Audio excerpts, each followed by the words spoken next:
우리를 사랑하시며 영혼 가운데로 인도하시는 좋으신 아버지 하나님, 새벽을 깨울 때마다 하나님의 사랑과 은혜가 얼마나 크게 우리의 삶을 주장하고 있는지를 경험합니다. 하나님께서 호흡 주시지 아니하시면 살아갈 수 없고, 건강 주시지 아니하시면 새벽에 주 앞에 나올 수 없는데, 오늘 또 우리들에게 이러한 것들을 허락하여 주심으로 주 앞에 이르게 하셨으니 감사합니다. 하나님의 말씀이 들려지게 하시고, 이 말씀을 통하여서 하나님의 사랑이 얼마나 크게 나를 인도하는지 깨달아 알 수 있도록 도와주시옵소서.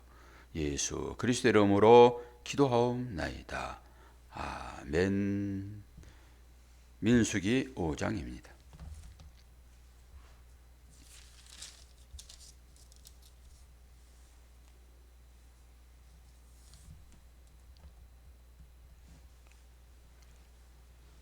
오늘 주제가 부정한 사람의 처리,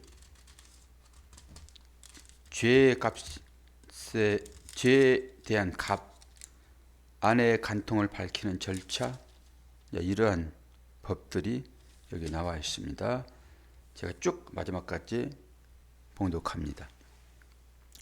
여호와께서 모세에게 말씀하여 이르시되, 이스라엘 자손에게 명령하여 모든 나병 환자나 유칠증에 있는 자와 죽음으로 부정하게 된 자를 다 진영 밖으로 내보내되, 남녀를 막론하고 다 진영 밖으로 내보내요.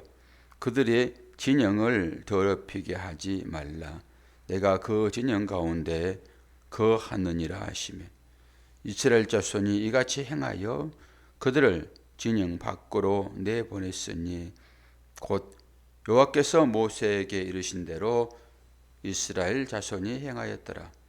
여호와께서 모세에게 말씀하여 이르시되, 이스라엘 자손에게 이르라. 남자나 여자나 사람들이 범하는 죄를 범하여 여호와께 거역함으로 죄를 지으면 그 지은 죄를 자복하고 그 죄값을 온전히 갚되 5분의 1을 더하여 그가 죄를 지었던 그 사람에게 돌려줄 것이요, 만일 죄값을 받을 만한 친척이 없으면 그 죄값을 여호와께 드려 제사장에게로 돌릴 것이니, 이는 그를 위하여 속죄의 순양과 함께 돌릴 것이니라. 이스라엘 자손이 그 죄로 제사장에게 가져오는 모든 성물은 그의 것이 될 것이라. 각 사람이 구별한 물건은 그의 것이 되나니, 누구든지 제사장에게 주는 것은 그의 것이 되느니라. 여호와께서 모세에게 말씀하여 이르시되, 이스라엘 자손에게 말하여 그들에게 이르라. 만일 어떤 사람의 아내가 탈선하여 남편에게 신의를 저버렸고, 한 남자가 그 여자와 동침하였으나 그의 남편의 눈에 숨겨 드러나지 아니하였고, 그 여자의 더러워진 일에 증인도 없고 그가 잡히지도 아니하였어도, 그 남편이 의심이 생겨 그 아내를 의심하였는데 그의 아내가 더럽혀졌거나, 또는 그 남편의 의심이 생겨 그 아내를 의심하였으나 그 아내가 더럽혀지지 아니하였던지, 그의 아내를 데리고 제사장에게로 가서 그를 위하여 보리가루 10분의 1 에바를 헌물로 드리되, 그것에 기름도 붓지 말고 유향도 두지 말라. 이는 의심의 소재요 죄악을 기억나게 하는 기억의 소재니라. 제사장은 그 여인을 가까이 오게 하여 여호와 앞에 세우고 토기에 거룩한 물을 담고 성막 바닥에 티끌을 치하여 물에 넣고 여인을 여호와 앞에 세우고 그의 머리를 풀게 하고 기억나게 하는 소재의 물, 곧 의심의 소재물을 그의 두 손에 두고, 제사장은 저주가 되게 한 쓴 물을 자기 손에 들고 여인에게 맹세하게 하여 그에게 이르기를, 내가 내 남편을 두고 탈선하여 다른 남자와 동침하여 더럽힌 일이 없으면 저주가 되게 하는 이 쓴 물의 해독을 면하리라. 그러나 내가 내 남편을 두고 탈선하여 몸을 더럽혀서 내 남편 아닌 사람과 동침하였으면 제사장이 그 여인에게 저주의 맹세를 하게 하고 여인에게 말할지니라. 여호와께서 내 넓적다리가 마르고 내 배가 부어서 내가 내 백성 중에 저주거리 맹세거리가 되게 하실지라. 이 저주가 되게 하는 이 물이 내 창자에 들어가서 내 배를 붓게 하고 내 넓적다리를 마르게 하리라 할 것이요. 여인은 아멘 아멘 할지니라. 제사장이 저주의 말을 두루마리에 써서 그 글자를 그 쓴 물에 빨아 넣고 여인에게 그 저주가 되게 하는 쓴 물을 마시게 할지니 그 저주가 되게 하는 물이 그의 속에 들어가서 쓰리라. 제사장이 먼저 그 여인의 손에서 의심의 소재물을 취하여 그 소재물을 여호와 앞에 흔들고 제단으로 가지고 가서 제사장은 그 소재물 중에서 한 움큼을 취하여 그 여자에게 기억나게 하는 소재물로 제단 위에 불사르고 그 후에 여인에게 그 물을 마시게 할지라. 그 물을 마시게 한 후에 만일 여인이 몸을 더럽혀서 그 남편에게 범죄하였으면 그 저주가 되게 하는 물이 그의 속에 들어가서 쓰게 되어 그의 배가 부으며 그의 넓적다리가 마르리니 그 여인이 그 백성 중에서 저주거리가 될 것이니라. 그러나 여인이 더럽힌 일이 없고 정결하면 해를 받지 않고 임신하리라. 이는 의심의 법이니 아내가 그의 남편을 두고 탈선하여 더럽힌 때나 또는 그 남편이 의심이 생겨서 자기의 아내를 의심할 때에 여인을 여호와 앞에 두고 제사장이 그 법대로 행할 것이라. 남편은 무죄할 것이요 여인은 죄가 있으면 당하리라. 아멘. 우리가 하나님의 말씀 앞에서는 전부 아멘 아멘 해야 됩니다. 그리고 우리는 신약의 삶을 살기 때문에 이 말이 어떤 의미를 가지고 있는지를 압니다. 이것은 실제죠. 실제. 구약은 다 실제인 것이잖아요. 이 실제를 통해 가지고 하나님께서 우리들에게 어떤 영적인 말씀을 하시고 있는지를 분별하셔야 돼요. 기독교 방송에서 어떤 남자분이 나와가지고 나는 고멜과 같은 사람입니다 라고 얘기를 해요. 고멜. 고멜이 어떤 것인지 뒷부분에 가가지고 좀 얘기를 할 것인데 이게 지금 실제 있는 일들을 해결하는 하나의 방법이잖아요. 방법. 오늘 여기에 나오는 이 넓적다리가 나오잖아요. 넓적다리가. 이 넓적다리는 생의 원천이라는 의미가 있어요. 생의 원천. 그래서 창세기 46장 26절을 제가 읽어드립니다. 생의 원천이란 말이 무슨 말인지 창세기 46장 26절 야곱이 함께 애굽에 들어간 자는 야곱의 며느리들 외에 60명이니 이는 다 야곱의 몸에서 태어난 자이며 야곱의 몸에서 태어났다 이런 거잖아요. 넓적다리는 그런 거예요. 그리고 또 창세기 보면은 아브라함이 자기 종에게 내 넓적다리에 손을 넣고 맹세해라 그러잖아요. 그 며느리 구하러 갈 때. 그래서 이 넓적다리를 제가 어떻게 해석했습니까? 그 아브라함의 생식기라고요. 그런 의미가 있단 말이에요. 그러니까 오늘 여인이 남편 이제 몰래 음행을 저질렀으면은 방법이 없으니까 그 해결하는 방법으로 이런 여러 가지 것을 준비하여 그 여인에게 먹이면은 죄가 없으면은 그 물로 인하여 잉태를 할 것이지만은 죄가 드러나게 되면은 넓적다리가 마른다 이런 거잖아요. 이게 영적인 의미가 있겠죠. 그 자체가 그렇다라고 하는 거예요. 그러면서 우리는 이것이 뭘 말하고 있는지를 이제 보아야 되는데요. 호세아서 3장을 봅니다. 호세아서 3장 1절에서 6절의 말씀을 읽어드립니다.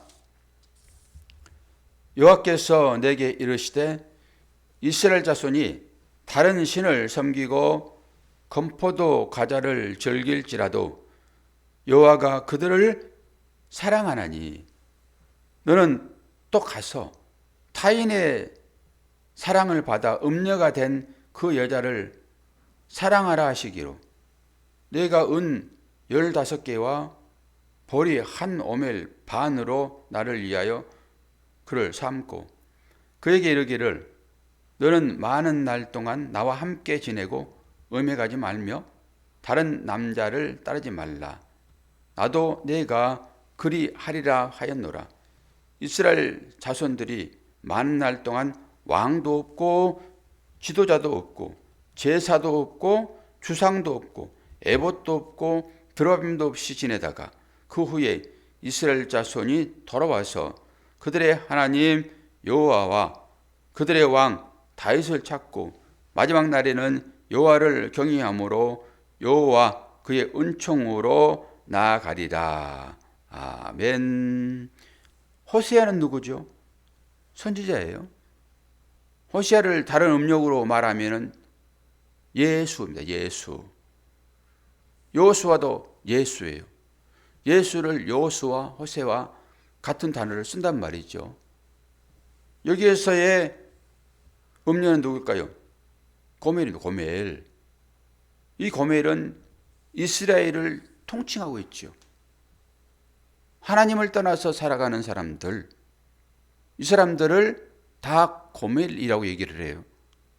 그래서 간증하는 사람도 남자인데도 불구하고 나는 고멜입니다. 이렇게 고백을 한단 말이죠. 성경을 영적인 의식으로 보지 않으면 전부 여기에 갇혀가지고 옴도 띠도 못하는 상황으로 다 될 것입니다. 누구 하나 여기에 온전할 수 있습니까?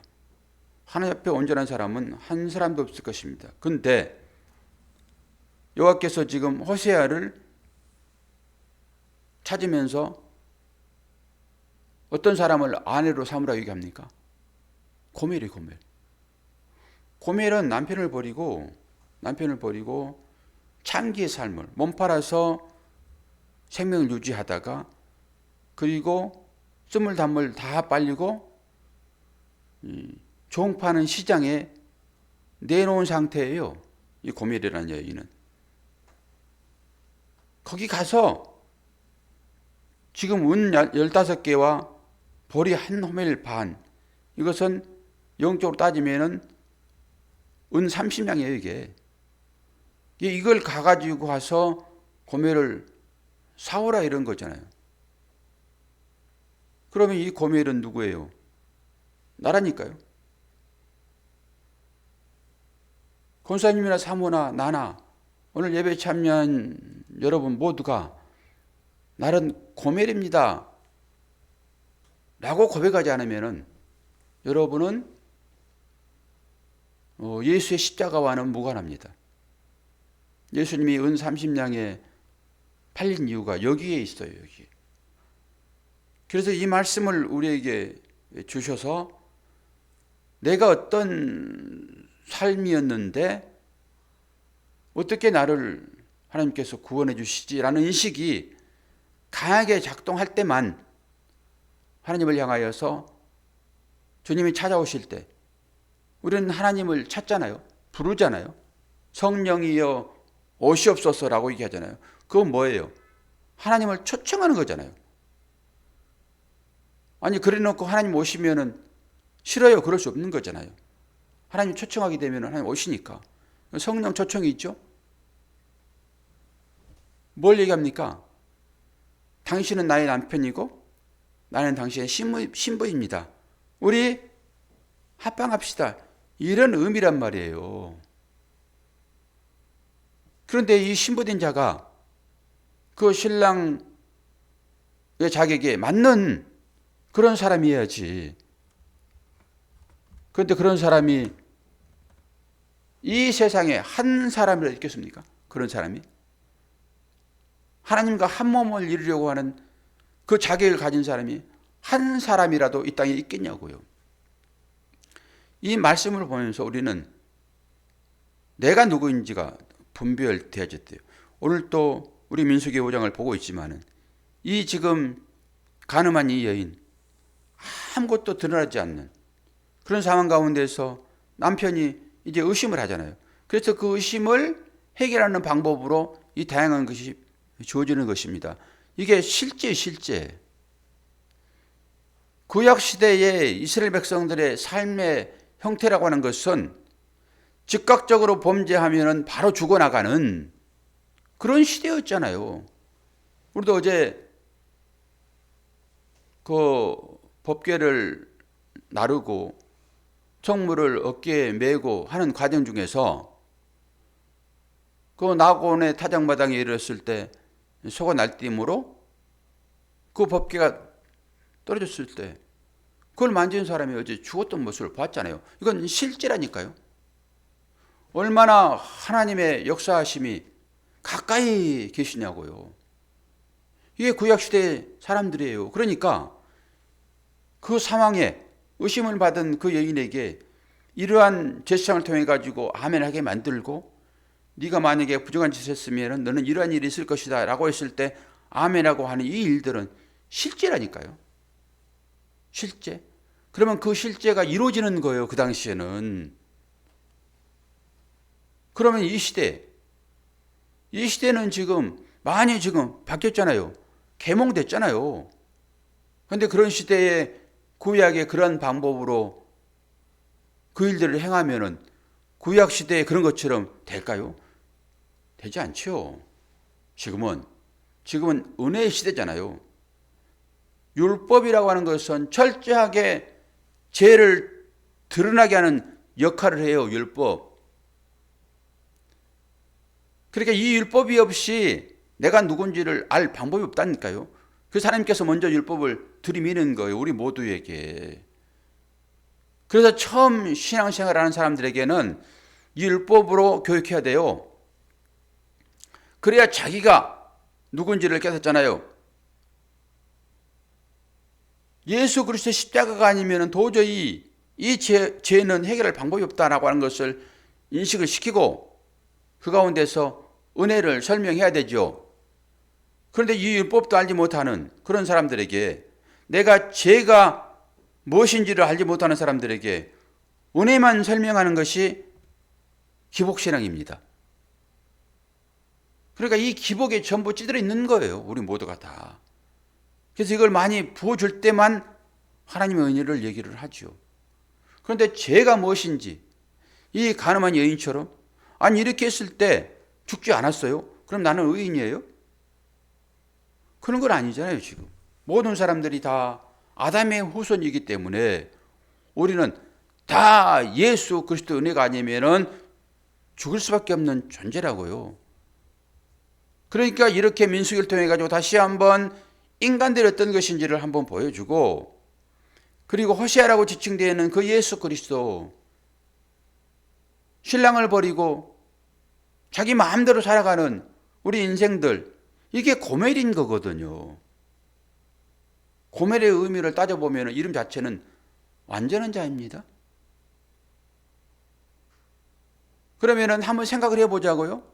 이 세상 가운데서 나는 완전한 자입니다 라고 말할 때, 나는 죄를 짓지 않고 삽니다, 나는 죄와 상관이 없어요, 나는 하나님 말씀에 100% 순종하며 사는 자예요, 누가 뭐라고 그래도 나는 깨끗한 사람입니다 라고 말하는 사람이 고멜이겠죠.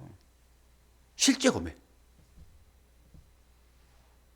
그러나 나는 고멜이에요, 나는 선한 일을 하고 후지하고 봉사하고 모든 일을 다 하고서도 하나님 죄에서 나를 구원하신 그 주님의 은혜에 비하면은 나는 티끌입니다, 내시할 게 없는 사람입니다 라고 고멜 같은 그런 실제의 고백을 하면은 하나님은 그 사람을 너는 네가 너를 잘 아는구나, 그런 사람만 나는 내 아들을 보내서 너를 의인으로 만들지. 아니, 자기가 죄 있다고 고백하지 않는 사람에게 십자가가 뭐가 필요합니까? 나는 죄를 졌어도 저 사람하고 조금 달라요. 이게 누가복음 18장에 나오는 바리새인이잖아요. 그 사람이 율법주의라니까요. 그래서 철저하게 이 율법을 통해서 율법이 뭘 지적하고 있는지를 보게 하는 거예요. 근데 그것만 평생 해버리면은 여러분 어떻게 자유로움이 있습니까? 계속 그런 식으로 설교하면은 오금을 못 편다니까요. 뭐 다른 걸 지적하지 않더라도 하나님의 복이 여러분의 선행과 구제를 통해서 교회 일 행사에 열심히 참여하는 것으로 그것을 하나님의 나라의 일로 봐버리면은 평생 갇히게 되는 것이죠. 여기에서 벗겨주는 것이, 이 율법의 틀에서 벗겨주는 것이 복음입니다. 그러니까 죄인식이 먼저 와야 되는 거예요. 이 민수기 5장의 이 사건이 나를 두고 하는 일이군요 라고 고백을 해야 되는 거예요. 그리고 호시아서를 통해서 다시 한번 확인하고, 내가 지금 이렇게 예배자로 하나님의 거룩한 백성으로, 아니 하나님과 신방을 꾸미는, 여러분 다 셉시를 통하여서 내가 지금 어떤 옷을 입고 있는지, 그 제사장의 옷을 입고 있다라고 말씀을 드렸고, 그 제사장의 그 옷은 예수 그리스도께서 십자가 위에서 벗어주신 그 옷이라고 말씀을 드렸고, 그것이 세마포라고 말씀을 드렸고, 그 옷 입은 자만 하나님은 구원을 이루게 한다라고 말씀을 드렸습니다. 우리의 잘못된 것을 여러분 한번 적어보십시오. 그거 가지고 이것이 내 인생입니다 라고 할 때 여러분 고개를 들며 하나님 앞에 나갈 사람이 어디 있습니까? 남자나 여자나 다 그렇죠. 이게 실제라니까요.